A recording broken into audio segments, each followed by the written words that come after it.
오늘 말씀의 제목은 삶의 종교입니다. 우리가 나무를 볼 때, 나무를 볼 때요. 그 나무가 어떤 나무인지 알 수 있는 가장 쉬운 방법은 그 나무의 열매를 보는 것입니다. 물론 이제 나무에 대해서 잘 아시는 분들은 뭐 나무의 생김새라든지 아니면 나무 그 잎사귀라든지 그런 것을 보고서도 무슨 나무인지 잘 아실 테지만 저처럼 이렇게 봐도 뭔지 모르고 그리고 이렇게 옆에서 말해줘도 뭔지 잘 모르는 기억하지 못하는 그런 사람들이 있잖아요. 그런 사람들은 열매를 봐야 저처럼 그렇게 잘 모르는 사람들은 열매를 봐야 이 나무가 어떤 나무라는 걸 알 수가 있습니다. 제가 어릴 때 제가 초등학교 때부터 중학생 때까지 살던 동네가 있어요. 그 동네에서 몇백 년 된 그 느티나무가 있었는데요. 엄청 큰 느티나무가 있었는데 저 초등학생 때 이렇게 학교 가는 길에 그 나무가 있어가지고 오고 가면서 이렇게 거의 매일 그 나무를 봤었거든요. 근데 가끔씩 보면은 나무에 뭐 링거 같은 게 매달려 있어요. 이렇게 링거가 꽂혀 있기도 하고 좀 이렇게 링거 비슷한 게 매달려 있기도 하고 그게 참 어린 나이에 신기해서 나무가 링거를 만든 거잖아요. 그래서 그렇게 신기해가지고 이렇게 기억이 남는데 저희 동네에서 저랑 같은 학교를 다녔던 그 저희 동년배 아니죠. 이렇게 나무가 오래됐으니까 같은 동네에서 이렇게 같은 학교 다녔던 사람들은 아마 그 나무를 다 기억할 겁니다. 사실 근데 이렇게 느티나무라고 얘기를 해도 저는 잘 몰라요. 느티나무가 뭔지 잘 모르고 그냥 저게 느티나무라고 하니까 뭔가 그리고 또 신기하니까 그렇게 기억을 하고 있습니다. 그래서 저는 이렇게 큰 나무들을 보잖아요. 그러면 그 느티나무를 떠올리게 되는데요. 잘 아시는 분들은 물론 이렇게 나무 보면은 그게 뭐 느티나무인지 아닌지 아실 텐데 저는 잘 모르니까 이렇게 큰 나무만 보면은 그때 그 어릴 때 봤던 그 느티나무 같습니다. 저희 교회에도 이 앞에 감나무가 있잖아요. 처음에 보고 되게 놀랬습니다. 그 느티나무가 생각이 나서 그래서 여기도 웬 느티나무가 있나 하고 그런 생각을 했었는데 열매 맺힌 거 보니까 감나무더라고요. 그래서 열매 덕분에 제가 저 나무가 느티나무가 아니라 감나무라는 걸 알게 됐습니다. 지난주에 제가 말씀 나눴던 내용을 기억하실지 모르겠는데 포도원 주인이신 하나님께서 포도원을 잘 가꾸고 극상품 포도나무를 심었습니다. 지난주에 이 말씀을 드렸었는데 근데 그 극상품 포도나무가 들포도 열매를 맺었어요. 아무리 포도원 주인이 비싼 돈을 주고 그리고 좋은 가치의 그 포도나무를 심었어도 그것을 사서 심었어도 그 나무에서 들포도 열매가 맺히면 그 나무는 들포도 열매를 맺는 나무입니다. 열매를 통해서 그 나무가 어떤 나무인지 알 수 있는데 들포도 열매를 맺는 나무는 아무리 극상품 포도 나무를 심었어도 들포도 열매를 맺는다면 그 나무는 들포도 열매를 맺는 나무죠. 이스라엘 백성들은 들포도 열매를 맺는 포도나무였습니다. 하나님에게 있어서 그들이 맺는 열매는 시고 쓸모없는 그런 들포도였습니다. 그렇다면 그들이 어떤 열매를 맺었기에 그것을 들포도라고 하고 하나님께서는 쓸모없다고 말씀하시는지 오늘 본문 말씀에서 보면요. 10장 1절에서 2절 말씀 한번 같이 읽어볼까요? 10장 1절에서 2절 시작. 불의한 법령을 만들며 불의한 말을 기록하며 가난한 자를 불공평하게 판결하여 가난한 내 백성의 권리를 박탈하며 과부에게 토색하고 고아의 것을 약탈하는 자는 화 있을진저. 네. 불의한 법령을 만들고 불의한 말을 기록했다고 하고요. 그리고 백성의 권리를 박탈하고 과부에게 토색하고 고아의 것을 약탈하는 그런 죄를 지었다고 합니다. 불의한 법은 늘 이 가난한 사람들에게 피해를 줍니다. 이 법의 테두리 안에 보호받는 사람들 중에 그 울타리 경계선 안에 있는 사람이 있어요. 그래서 이제 거의 경계선 가까이에 있다 보니까 간신히 보호받는 이들. 불의한 법은 이 울타리를 줄이기 때문에 이 울타리를 줄이는 법이기 때문에 그 끝에 그 경계선에 있는 사람들에게 가장 큰 피해를 줍니다. 그렇다면 그것이 누구에게 이득이겠습니까? 그렇게 법의 테두리를 줄이는 것이 울타리 가장 중심에서 이 법을 정하는 사람들, 뭐 소위 말하는 사회 지도층, 엘리트들, 이런 이들에게 가장 큰 이득이 되는 것이죠. 예를 들어서 어떤 식이냐면 예입니다. 가난한 자가 사람을 죽였어요. 가난한 사람이 사람을 죽였습니다. 물론 가난하든 부자든 사람을 죽이면 안 되겠지만 어떤 이유에서건 아무튼 가난한 사람이 사람을 죽였는데요. 그렇다면 그 죄에 따르는 그 사람을 죽인 죄에 따르는 벌을 받겠죠. 근데 같은 이유로 똑같은 이유로 부자가 사람을 죽였습니다. 근데 가난한 자가 사람을 죽였을 때와 다른 벌이 적용이 되는 겁니다. 가난한 자와 부자 간에 불균형이 생기겠죠. 누구는 그래도 되고 누구는 그러면 안 되고 이런 불공평한 판결, 이런 이 불공평한 판결은 불균형을 만들고요. 그로 인해서 억울한 사람이 생겨나고 불의의 피해를 보는 사람들이 생겨나게 됩니다. 이것이 바로 그들의 죄입니다.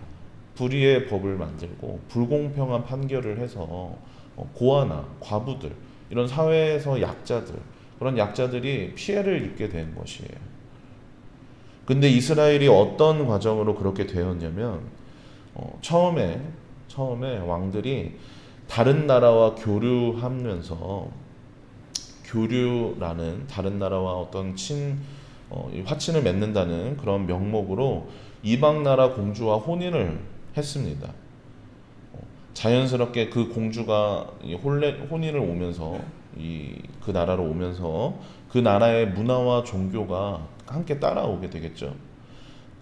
그리고 그것이 그 공주만 믿는 그런 종교가 되는 것이 아니라 그 나라의 문화와 그 종교가 관리들에게 퍼져가고요. 백성들에게 퍼져서 국가 전체가 그 이방의 우상을 숭배하게 되었습니다. 근데 우상 숭배에서 이 법 체계가 무너지는 것으로 어떻게 이어지게 되냐면 여호와 하나님을 믿는 이 종교, 당시 이스라엘 백성들이 믿었던 이 여호와 하나님을 믿는 이 종교가, 이 신앙이 단순히 종교가 아니라 생활이기 때문에 그들의 신앙이 무너지고 그들의 종교가 무너지니까, 우상을 숭배함으로 그렇게 무너지게 되니까 그들의 어떤 모든 것들이 무너지게 되는 것이죠. 하나님을 믿는 이 신앙은, 이 믿음은 그저 때가 되면 제사 드리고 때가 되면 종교의식을 하고 때가 되면 말씀을 보는 그런 종교적인 행위를 하는 신앙이 아닙니다.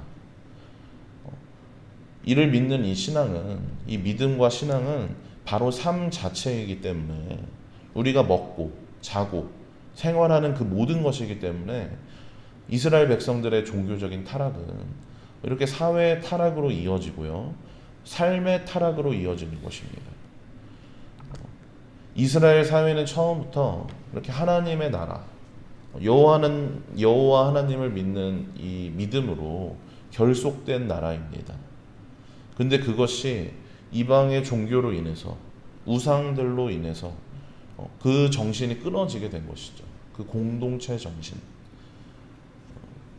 말씀을 보면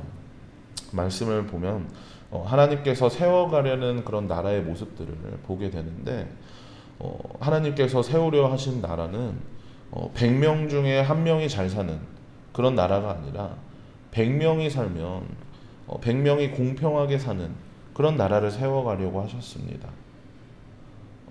우리가 이렇게 제 말만 들으면 이게 참 비현실적이고 어떤 분은 공산주의 생각하실 수가 있어요. 근데 저는 그런 사람은 아니고요. 우리가 이 100명이 공평하게 사는, 모두가 공평하게 사는 그런 나라를 얘기할 때 뭘 떠올리면 되냐면 하나님이 원하시던, 하나님이 세우시던 나라를 떠올릴 때 뭘 떠올리면 되냐면 초대교회를 한번 떠올려 보시기 바랍니다. 이 땅에 교회가 세워지고 함께 예배하고 기도드리며 그 복음을 전했던 초대교회, 이 땅에 처음 세워졌던 그 교회, 그러한 초대교회의 가장 큰 특징을 꼽는 것이 무엇이냐면요, 함께 자신의 소유를 나누고 서로의 것을 공유한 것입니다. 그것을 초대교회의 가장 큰 특징으로 꼽거든요.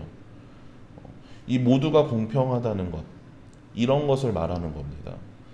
누군 잘 먹고 누군 잘 못 먹을 수 있지만 잘 먹는 사람이 그것을 나누고, 그래서 못 먹는 사람은 그렇게 나눠서 먹음을 통해서, 일을 통해서 하루를 또 열심히 살아내고, 그러다가 반대의 상황이 생길 수가 있어요. 잘 먹던 사람이 어떤 불의의 사고로 인해서 못 먹게 될 수 있잖아요. 그땐 또 누군가가 그에게 그렇게 도움을 주는, 하나님은 이런 공동체를 원하셨던 겁니다. 잘 살고 그리고 커지고 번성하고 누구도 넘볼 수 없는 그런 나라가 아니라, 그런 공동체가 아니라 함께 살아가며 이것들을 이루어내는 그런 나라를 하나님은 원하셨습니다. 하지만 이스라엘은 그러지 못했습니다.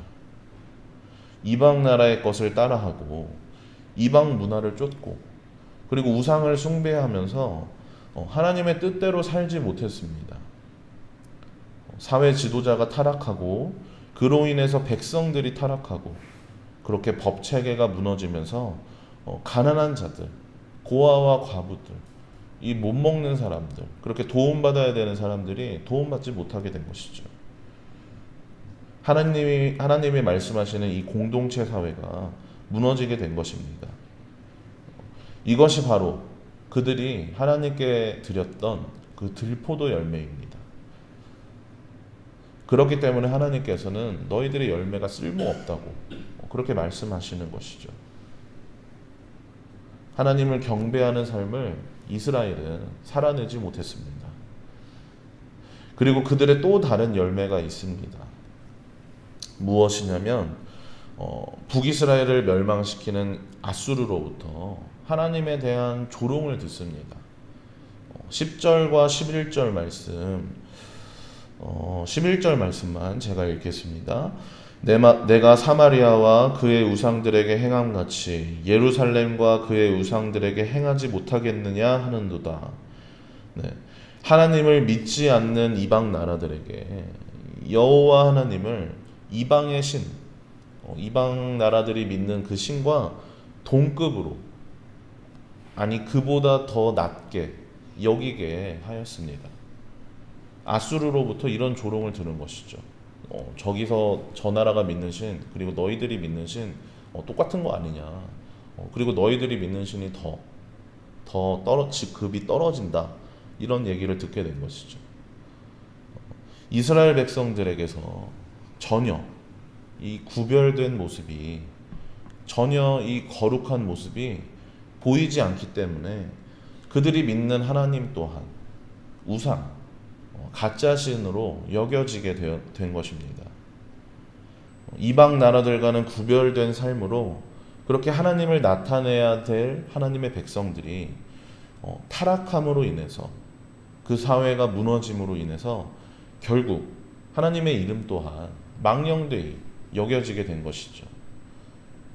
이것이 바로 이스라엘 백성들의 죄의 열매입니다. 이것이 바로 이스라엘 백성들이 하나님께 드린 들포도입니다. 그렇다면 우리는 어떤 열매를 맺고 있습니까? 우리는 어떤 열매를 하나님께 드리고 있나요? 우리가 믿는 하나님, 이 신앙은 때가 되면 교회 오고, 때가 되면 말씀을 보고, 때가 되면 기도하고, 이것이 전부가 아닙니다. 물론 이것 또한 힘든 일이죠. 이것 또한 노력이 필요하고, 그리고 중요하지 않다는 것이 아닙니다. 근데 우리의 이 신앙, 우리가 믿는 이 종교는 이것이 전부가 아닙니다. 그렇게 때가 됐을 때만 그리스도인이 되고, 때가 됐을 때만 하나님의 백성이 되는 것이 아니라 우리의 삶으로, 우리의 생활로, 우리의 모든 것으로 하나님을 믿고 있음을 나타내고 그것으로 열매 맺는 삶의 종교입니다. 교회 오고 예배드리고 말씀 보고 기도하는 이것이, 우리가 이 교회에서 하는 이 모든 것들이 결국에는 생활로 이어져서 삶에서 열매를 맺어야 합니다. 사랑하는 여러분, 비록 우리가 과거에는 저 이스라엘 백성들과 같이 들포도를 맺던 그런 가치 없는 포도나무였을지라도 우리는 예수님을 만남으로 극상품 포도나무로 거듭났습니다. 우리는 새롭게 태어났습니다. 그렇게 우리가 새롭게 태어났음을, 우리가 극상품 포도나무로 거듭났음을 무엇으로 증명해야 하냐면 우리가 맺는 열매로 증명해야 합니다. 그리고 그렇게 열매로 증명하며 그 열매를 나타내며 살아갈 때 세상이 우리를 통하여서 하나님을 보게 되고 우리를 통하여서 예수님을 보게 되는 것입니다. 세상 사람들은 그렇게 생각해요. 기독교나 불교나 이슬람교나 똑같은 종교 아니냐, 저들이 믿는 신이나 하나님이나 똑같은 거 아니냐, 그렇게 생각합니다. 그러한 세상 사람들에게 하나님을 믿는 사람들은 다르구나, 그래서 하나님은 다르구나 라는 것을 우리의 열매로 증명해야 합니다.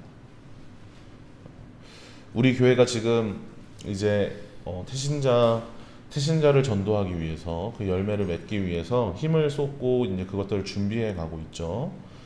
이렇게 힘을 쏟아서 나아가는 우리의 모습이 삶으로 하나님을 나타내는 그런 삶의 종교 되어서 우리가 품은 태신자들, 우리가 기도하고 그들을 품고 있는 태신자들에게, 그리고 이 주문진 땅에 복음이 전해지길 원합니다. 그렇게 말뿐이 아니라 행동으로 전하며 우리가 맺는 열매를 통해서 하나님께 영광될 뿐만 아니라 세상 사람들에게 하나님을 알리는, 그렇게 나타내는 여러분들 되시길, 우리 주문진 성결교회가 되길 주님의 이름으로 축복합니다.